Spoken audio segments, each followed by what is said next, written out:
What's going on, Forceful players? Brian Miles here from Ultra Reality Gaming, here with a tournament report of the WGPQ Orlando from this weekend that I just took first place at. Just kind of want to talk about what my deck was doing, because I know at first glance it seems like just kind of a pile of cards, how it came about, how the day played out, and stuff like that. So getting right into it, one of the things that I know a lot of people knew about my opinion of the format leading up to the event was that I thought the Time Spinning Witch was just far and away the best deck. And I want to clarify that I still think that is true. One of my motivations for playing this deck was that I already have my sponsored invite to the World Championship, so I can kind of mess around a bit more and play the game more for fun. I strongly believe that if I was trying to win the tournament, I would have played Time Spinning Witch. I just accidentally won the tournament. It wasn't like I was really metagaming or anything. It was just that I felt like I could play something different if I wanted to, so I did. I told all of my team to play Time Spinning Witch, and I think we had two other people. We had Brandon Bremont and Jalen Rojas still top the event as well. Unfortunately, they were defeated in top 8 by Kirik and Chimimi, respectively. So unfortunate there. But overall, Hanzo was the one that won the day, or as I like to call it, Scheherazade, because it plays very similarly to what Scheherazade used to do. And that was kind of like the idea of where the deck actually came from. Back before Scheherazade got banned, there were a lot of Italian events that were cluster only, and the two most prominent decks at the time were Gil and Time Spinning Witch, and Scheherazade. Sorry, there were three most prominent decks. And Time Spinning Witch was really, really good, but it wasn't winning everything. It wasn't like tier 1 deck. And then Time Spinning Witch didn't really get a whole lot of new tools out of the new Divinity, the new Valhalla set. So what was it that really pushed, Time Spinning Witch to what I was considered like the top of the format? Well, I think it was the banning of one of the other tier 1 decks, and the fact that Gil couldn't keep up with Time Spinning Witch when the only other deck that Time Spinning Witch had to beat was Gil. Like with the third Scheherazade out of the picture, Time Spinning Witch could be more focused on beating the other tier 1 deck, and it just like Time Spinning Witch could focus on beating Gil harder than Gil could focus on beating Time Spinning Witch, and therefore Time Spinning Witch just became the number 1 deck. Obviously, Chimimi is also still very strong, and that also influenced this deck a lot. It's kind of like a hybrid between the Scheherazade decks and the Chimimi decks in terms of taking what made those decks powerful and focusing on the Time Spinning Witch matchup specifically. So the only non-quick cast resonator in the entire deck is Fairy of the Lost Isles. It's a 1-mana 4/4 flyer, and that just gives you a very aggressive turn 1 play. I didn't want to play the Hippos or the Huge Toads or anything like that, just because the Hippos require more deck space in the sense that you need to play more Beasts, and Beasts are sorcery speed by and large. And Hippo, while also being a 1-mana 4/4, it doesn't fly, and I just didn't want to actually play like too many 1-drops. It was just, sometimes I'll have a turn 1 play, sometimes I won't, and it's not a big deal. But later on in the game, if I have 3 or 4 stones, I can play a single 1-drop and still leave open 3 mana and feel pretty good about it. But the rest of the deck is completely quick cast. You have 4 Viola the Treacherous Maiden, which has been seen on a lot of Time Spinning Witch and Chimimi lists as a 3 to 4 of. The addition here is Kotaro, Ninja of the Wind. He's got an enter the battlefield that when he enters, you produce a mana of any color that can only be used for chance. He's mostly just your 5th through 8th copy of Viola. He's just a 2-mana 6/6 with quick cast. But the fact that he produces mana is pretty useful, because that means that if you are using that mana, you are essentially playing Kotaro for 1 mana, because you're playing him for 1 mana and then the other spell that you're casting for 1 mana, which makes him a little bit more efficient, which is really just what you want to be in this format. And then, of course, we have Seal, Sorceress Priestess, who's kind of like the same thing, right? It's a 3-mana card, but because it produces 2 mana on entering the battlefield, it's actually kind of a 1-mana card. And if you think about what Chimimi is doing, Chimimi is trying to play a 1-mana 6/5 with downside, in the sense that you need to have a beast in your hand. But Seal is a 1-mana 5/6 with upside, because she also has that boost effect. So my entire deck is to focus on 1-mana Fairy of the Lost Isles, 1-mana Kotaro, 2-mana Viola, 1-mana Seal, Sorceress Priestess, and then 3 Karara, the Crow Tengu. Obviously, Karara just always, in all scenarios, costs 5 mana, but it is so powerful a card and very difficult for a lot of these decks to deal with, because it has Barrier Chant, because it's uncancelable. It really just does curve out your top end nicely and just make sure that you have a big finisher outside of just like little chump beats for most of the game. And another thing to say while I'm on the topic of the Seal Sorceress Princess, while she does cost 1 mana, the only way to really efficiently ensure that she's always costing the least amount of mana possible, like you're always able to get 2 mana worth of value out of Seal's Enter ability, is by playing as many 2 mana quick cast cards as possible. So that's why you do have the Kotaro, the Viola, and the 4 Ruin Stories. You have 12 cards that you can play on the back of the Seal to make sure that she's being played as a 1-mana card, essentially. And the more cheap cards you play, the more cards you play Quick Cast, the more difficult it is for Time Spinning Witch to lock down your stones. That's not to say that Time Spinning Witch can't do anything against you. They still have Dino Rider is very powerful against your deck. Mosasaurus as a 15/10 is actually very difficult for you to deal with if they do have Lorites and Fire spells to cancel your Ruin Stories. Time Spinning Witch is actually not a super favorable matchup, but most people don't remember how to play Time Spinning Witch against this type of deck because they never had to play Time Spinning Witch against Scheherazade. Anyway, onto the spells. You have 4 Winds of Vitality. It is just the +6/+6 pump spell, and it just gives you an extra bit of reach so that when you are chipping away at damage the entire game, you do have the ability to pump up your Resonators for a final swing for lethal. It's a green spell, so it gives the +2/+2 buff to Seal Sorceress Princess, which makes her like a huge game-ending threat most of the time. And it's also a Spirit Magic, so you can recycle Lorites, which is one of the best cards in the format. Then you have 4 Fire spell, 4 Ruin Stories, and then 3 Winds of Salvation. Winds of Salvation is just a good card in general when your play pattern is Callstone Pass. It lets you cancel any threat. Most notably, Dinosaur Surfacing was probably something that canceled the most. Also canceled a couple of power spikes against Keurig to make sure they didn't just kill me out of nowhere. And then finally, to run out the deck, we have 2 Black Tears, and this was put in the deck primarily because you literally cannot beat Chimimi without it. This deck functions a lot like Chimimi in the sense that, like I said, it's playing very low-to-the-ground threats. It's playing cards that cost not a lot of mana. And then you have your Sealing Scroll, which can cancel their Forest Meditation, so you will draw more cards in them. But they have Elephant Rush, which you can't cancel at all. You can't chase to it. You can't Winds of Vitality. You can't Sealing Scroll. So when they flip the Elephants and they get 3 10/10s, the only thing that you can do is play Black Tears. So I wanted to main deck 2 copies of that card because otherwise it was an auto-loss game 1, and I didn't want to try and fight through games 2 and 3 when they got to bring in their own like Winds of Salvation to cancel Black Tears, and it just gets kind of messy. So 2 Black Tears main to make sure you always win that game 1 and hang on to them. The Rune deck, I think was pretty cool, was the 1 Rapid Fire Me and the 1 Sandstorm. And again, those are primarily aimed at the Chimimi decks, which can go a bit wider than you, a bit more quickly. They have more 1-drops in general because they do play the Pygmy Hippos and the Huge Toads sometimes. They have more removal as well because their Rune deck is pretty aggressive and they play McKay, Seal's Familiar.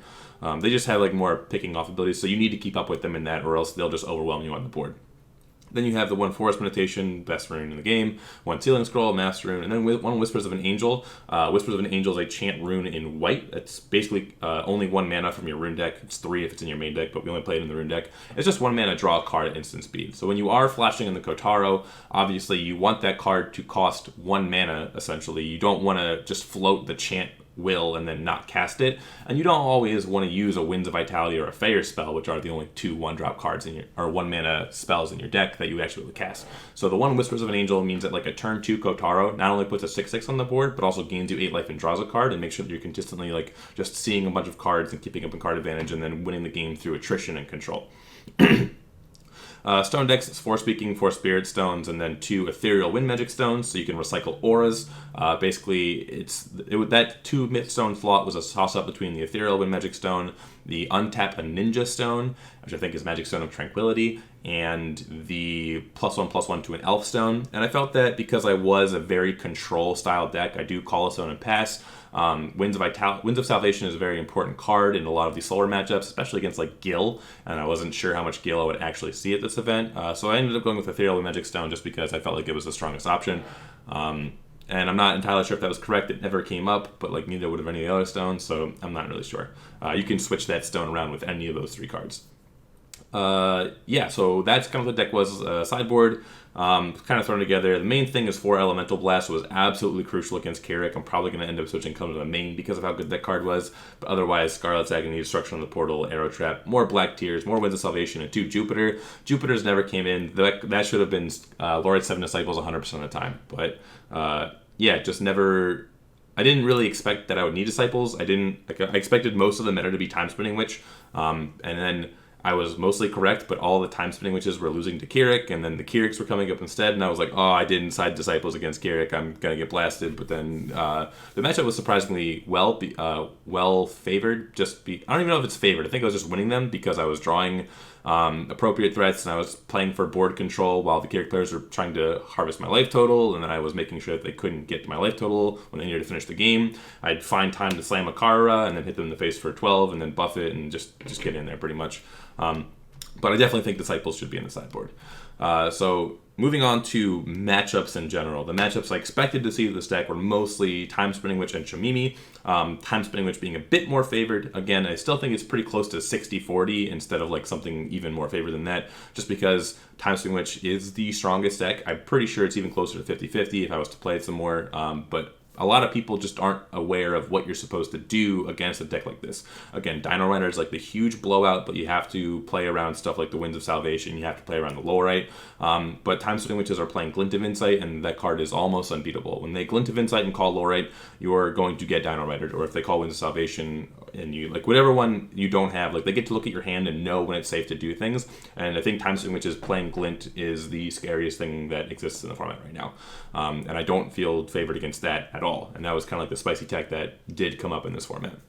So I would say it's pretty close to 50-50, maybe 60-40 if they aren't running Glint. And then Shamimi, I was pretty sure I was unfavored against, just because you have to draw black tiers or you lose. I never ended up playing against Shamimi in the tournament, and I've never actually gotten to test against Shamimi after I put the black tiers in, so I really can't attest to that statement, but I'm pretty sure that Shamimi is favored against you. And then I'm also pretty certain that Keurig is favored against you. I did end up going 3-1 against the 4 Keurigs I played across the tournament, but again, I think it was just due to the fact that people weren't really aware of what my deck was doing. They didn't know what they were supposed to be playing around, and I'm very familiar with what Keurig does, so it was kind of just a familiarity versus an experience kind of thing, and just, you know, having that advantage let me do things that I probably won't get away with in the future once people know what the deck does. So I do think that Keurig is pretty... So this is pre-board, though. Once the Elemental Blast come in and the Arrow Traps and, in the future, Lowrite 7 Disciples, I do think that you start being a bit more like a Shamimi deck. You have very efficient answers to Peleali, and you have life gain. So, in like moving forward, you can build to beat Keurig, but the list that I ran specifically had an awful game 1. And I did lose, I think, 3 out of my 4 game 1s against Keurig. But yeah, the way you play the deck is you're essentially pretending to be Scheherazade.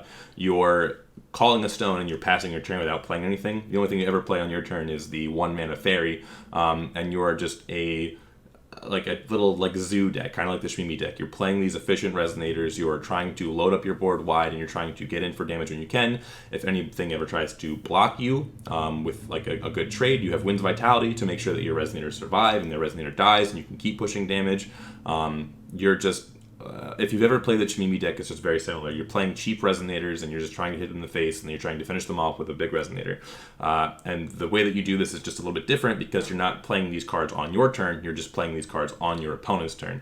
So they have to think a bit more about when they're allowed to be aggressive and when they're allowed to do stuff, and if they don't do anything, you're just going to flash in guys, or if they try and do something big, you're going to Winds of Salvation their big play, or Ruin Stories for a Wall of Wind, or Ruin Stories make them banish Resonator. So just the fact that you always have the option to either load up your board or interact with your opponent is something that not a lot of other decks are able to do, and it makes it very difficult to play against. But when you're actually in the driver's seat and you're looking at the cards in your hand, I think it's a lot more obvious to know what you're supposed to do. If your opponent plays something threatening that like you don't have the answers to deal with, you're like, yep, I'm going to counter that instead of trying to develop my board. And when they do something that you can really kind of deal with, you're able to develop your board more and start pushing more damage. But yeah, so that's the deck, that's the matchups, that's what we do. And then I just kind of talk about what my round by round looked like for the tournament and like how the matchups played out.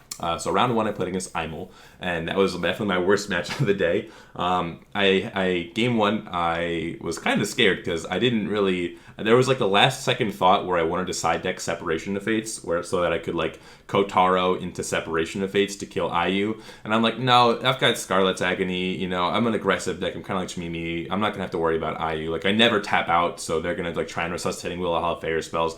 Like, I wasn't worried about IU. And then my opponent flips Imel, and I'm like, I should have sided Separation of Fates. Like, this guy's going to gain 1 billion life, and I'm never going to kill him. It's going to be obnoxious. And that's pretty much what happened.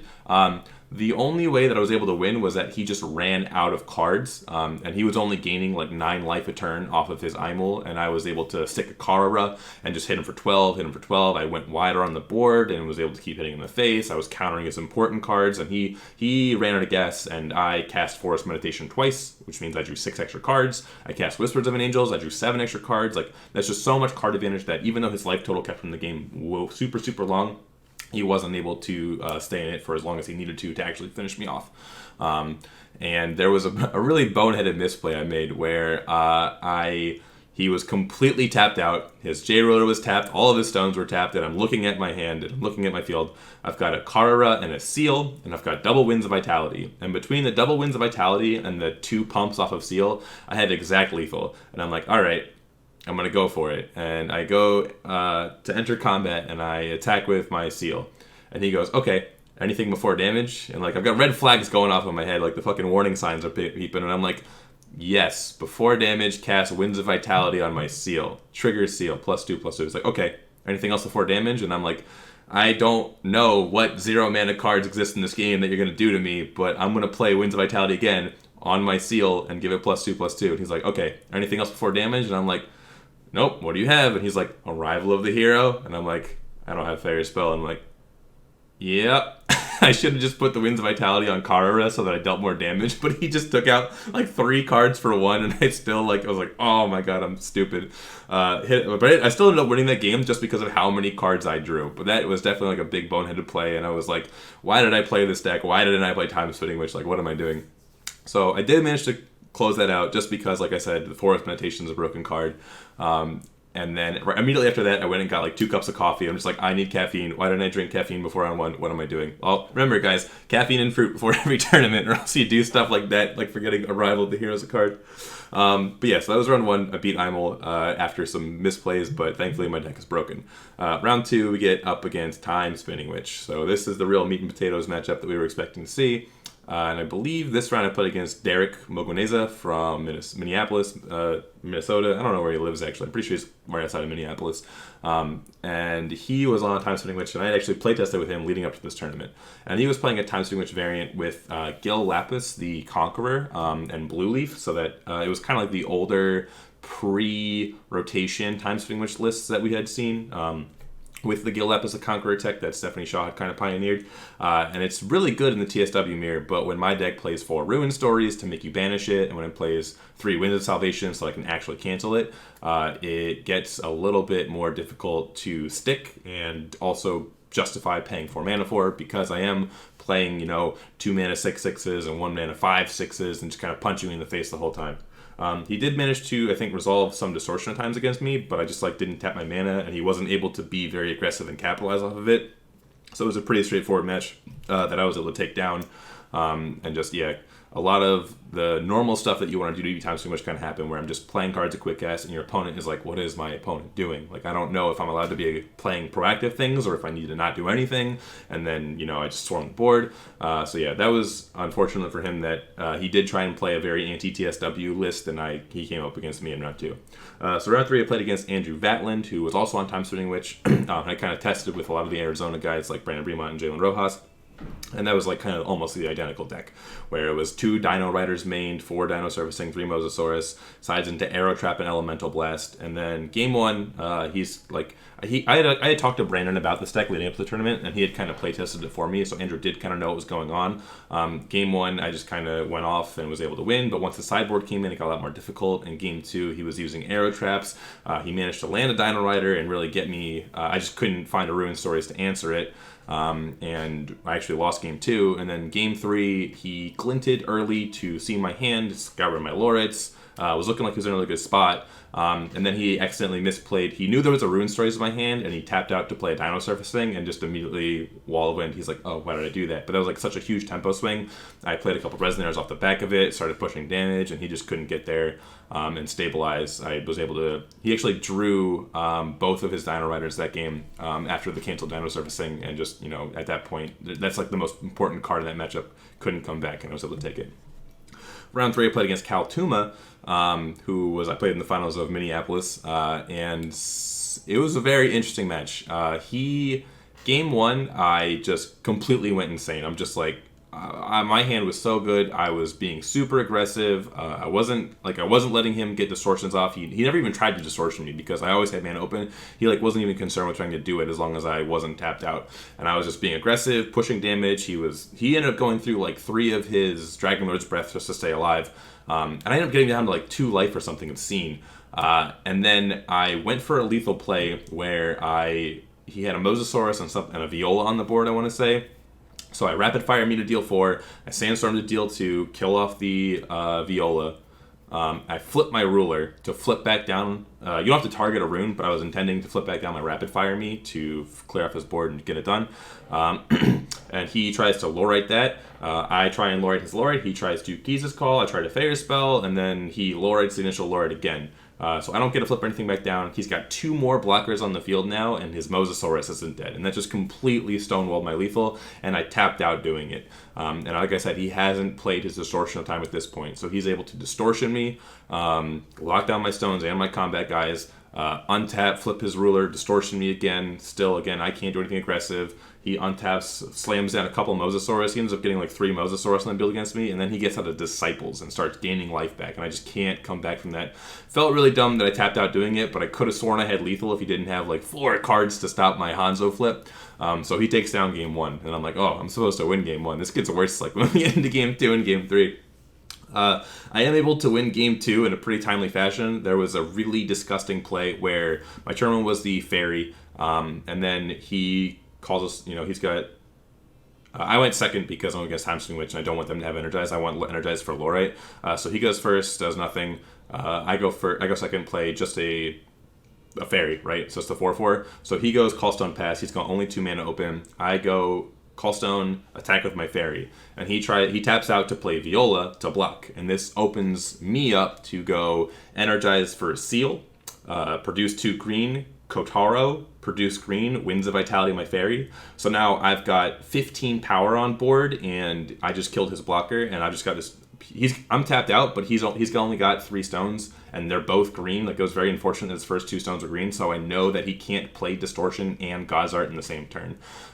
He doesn't even have the Distortion, so he just calls a stone and like looks at my 15 power on board, and the game is just over in like 3 turns from there. Like, I untap on 3 stones, I just interact with everything he does. He tries to Dinosaur Surfacing, I Winds of Salvation, and just punch him with like my Resonators for the rest of the game, and he dies pretty quickly. And then we don't have time for game 3, just because of how long game 1 was. So those are the only 3 Time Swing matches I played throughout the entire tournament. So I went 2-0-1, but I honestly probably could have lost against Andrew Vatlin just if he hadn't made that slight misplay where he tapped out into my Ruin Stories. So like I said, I really don't feel like this deck is insanely favored against TSW. It's just a matter of people not knowing how to play against it, and then also just kind of being a 50-50. It's just a very similar deck to what Shmimi does, which is like just a natural counter to Time Swing Witch because of the Speaking Stones and the access to green, but it's not like the kryptonite that I think people are expecting it to be. For the rest of the tournament, I played against Kirik, and that was not I was blown away. I was like, why is Time Swing Witch losing to Kirik? Apparently, like, I just got this matchup completely wrong. So I played against Kirik in round 5, and I'm like, I didn't expect to see this deck, and I really don't think I win. And I basically win game 1 in my round 5 against Gerardo because I'm able to clear his board with a pretty big Rapid Fire Me plus Sandstorm play, and then he just starts top decking nothing but Battle Arts. Like, by the time I finally win the game, he shows me his 4-card hand, and it's like Play Dead, Heaven Sunder, Power Spike, and I'm at like 20 life, or like 20, even more than 20 life. Like, it wasn't even close that he could like lethal me out. He just drew all of his Battle Arts, and you can't dig for Battle Arts and like have them do anything. Like, you need Resonators to stick to the board to do recursive damage, and I was able to win game 1. And then game 2, my matchup actually gets super, super good because of the 4 Elemental Blast, double Arrow Trap, like triple Scarlet Agony. Like, there's a lot of ways to prevent damage, there's a lot of ways to remove Resonators efficiently, and then I'm able to like stick Seals and stuff and stick Kotaras and just punch damage, and then that deck actually can't answer Karara. If I ever get to the point where I'm able to pay 5 mana to cast Kara, if I can slow them down just enough for that to happen. The only way they deal with that is by flipping their ruler, and like that's the only thing in their deck that I even need to Lorite. So that's just like, if I have the Lorite for their flip, it's just a complete wash. Kara single-handedly wins that game. And yeah, so I actually managed to win against Gerardo 2-0. And then my final round of Swiss, I'm already locked in for top because I'm XO-1. So if I lose, it's not a big deal. But if I win, I probably get first seed, which would be great. But I ended up getting taken down by Steven Jeswine, who I ended up playing in the top 4. He wins game 1, I win game 2. And then game 3, it comes down to life totals. And it's actually a really close match. On his like final turn of time, he knows it's coming at the life totals, and it's just like burn spell, burn spell, burn spell, burn spell. And I'm like, oh god, I have to do like 25 damage to come back, and I've only got like 10 on board. And if I find some Winds of Vitality, I can maybe do it. But like I sack my Spirit Stones, and then I play a Fairy and sack it to draw, and I just can't get the cards together to make lethal happen, or even like get the life totals back to parity. So he ends up taking that one down. So we make it top 8 with an X11 record at 5th seed. And then in top 8, we play against Delaney Bristow, who is playing Time Spinning Witch. And this one, I think, again, like the unfamiliar of the matchup kind of comes through. I'm not really sure if this is incorrect. I think it is, but at the same time, I don't know what you're supposed to do, depending on what your hand is. So both games that we played, she was using her Fair's spells to cancel my Violas and my Kotaros as I was just casting them on curve. And on one hand, you want to make sure that those aren't hitting the board so that you're not taking extra damage. But Fair's spell is also a very important card to make sure that you're able to resolve your Distortion of Times, you're able to resolve your Dinosaur Servicings.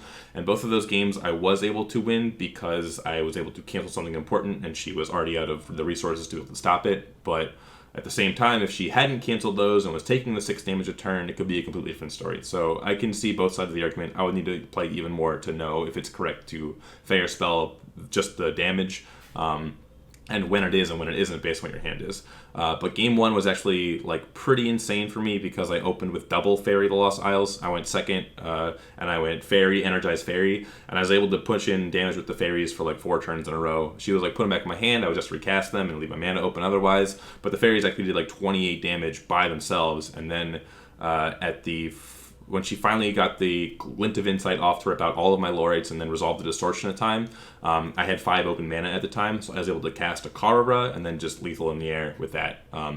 And that was like the extra 12 damage. It was exact lethal. Just nothing really she could do about it because the only flyer in her entire deck is the J-Ruler. So once she actually had flipped and I played the Karara, attacked, she blocks with her ruler, and then couldn't get a Mosasaurus to kill the Karara. So nothing really you can do there. And then game 2, just Fair spells came out early on the early drops, and then eventually I was able to stick enough damage that she just couldn't stabilize. So after that, the rest of the tournament was actually Keurig. Top 4, I played against Steven Jesswine once again. And game 1 was so weird. He didn't do very much for like the first couple turns. And there really wasn't a lot going on, but like my hand wasn't really super good either. He couldn't find a Blackstone to save his life, and his hand was like mostly Majin Dark Elves. So there's like one turn where he finally hits a Blackstone on like turn 5 or something, and he just goes Majin Dark Elf, Majin Dark Elf, Majin Dark Elf, and I'm like, oh, here we go. Like I block one with a Lorite, I block one, I take one of them to the face, and then I block one with a Fairy, and then I Black Tears and kill all 3 of them, and I'm like, oh, I'm at like 22, 21 life. This is like fine. I should be able to win this game here. And then he flips his ruler, and then he attacks me, and then he God Arts after I declare no blocks, and I'm like, that's 22 damage, and I don't have a Lorite, so I lose. Like, it just felt terrible that I didn't have a Lorite, and I forgot the God's Arts, so I couldn't, like... I mean, if I flash in a blocker and he kills it, it's, like, not good, but I don't know. I completely forgot about the God's Art, and I was like, oh, yeah, no big deal. Game 2, I Lorite his beginning of game trigger to stop him from getting counters, and then we kind of grind it out for a bit, and I ended up taking it down. Don't really remember that game too much, because like game 1 was kind of a blowout, and then game 3 was kind of a blowout.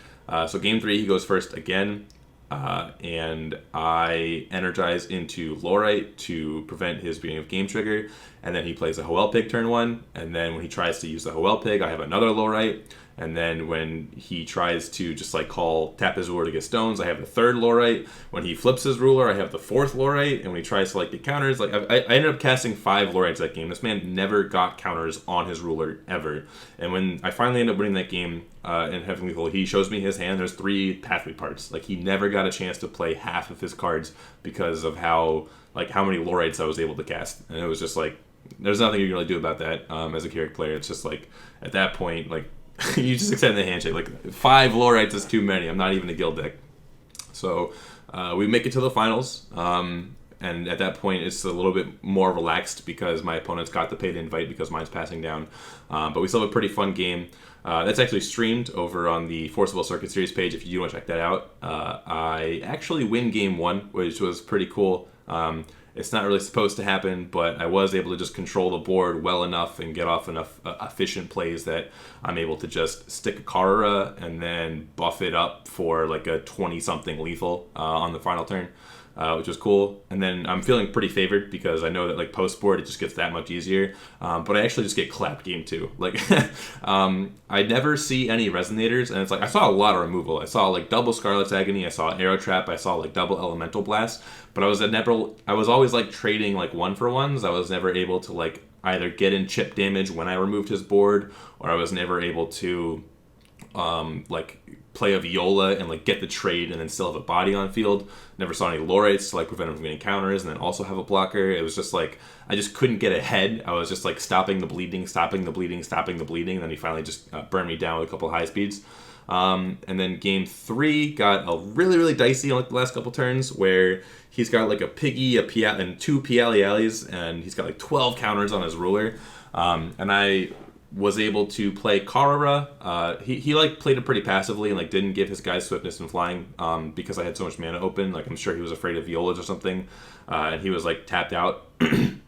So I flash in a Karara end of turn, and he's at like 26, and I've got 26 damage, but if he ever blocks anything, then it just doesn't go through, so I'm not like feeling that greedy. So I attack with Karara, hit him in the face, he goes to 14, and it was really hard for me to decide if I should try and like kill up the tapped PLELE, or if I should just hit him in the face and try and go for a two-turn lethal, and my hand was like Arrow Trap, Scarlet's Agony, Viola, Winds of Vitality, and like one other card. And I'm like, I think I have enough interaction that I can stop him from actually killing me next turn, and we can just win the game.